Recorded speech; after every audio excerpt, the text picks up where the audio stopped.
ஹமாஸின் தலைவர்களும் அதன் ஆள்களும் அதிர்ச்சியடைந்தனர். இவ்வளவு பேர் ஒரே நொடியில் கொன்று விட்டார்கள்.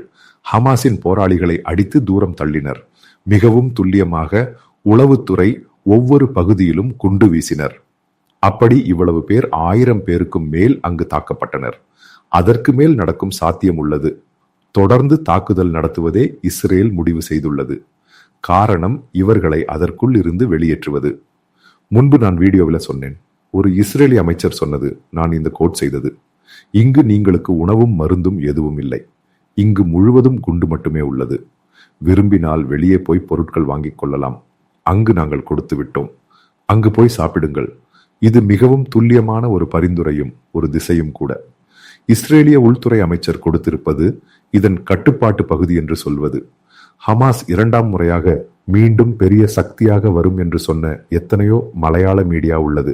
அவர்களுக்கு கொடுக்கும் சரியான அடி இது. அவனுடைய துப்பாக்கி முடிந்து கையில் கொடுத்து விட்டது. இப்போது எங்கெல்லாம் ஹமாஸ் உள்ளது என்று இப்போது தட்டி பார்க்க வேண்டிய நிலைக்கு மாறியது. அதே முறையில் நம்பிக்கை வைத்தது.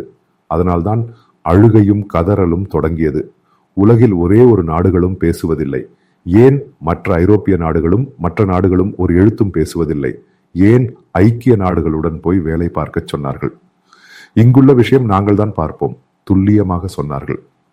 அதாவது இஸ்ரேலிடம் தலையிட வேண்டாம், நாட்டின் தன்னார்வலர்களிடமும் சொன்னார்கள். விசா நாங்கள் தருவோம், அதன் பிறகு உள்ளே தங்களுக்கும் உள்ளே நுழைய முடியாது. நிகழ்வு மிகவும் தெளிவு.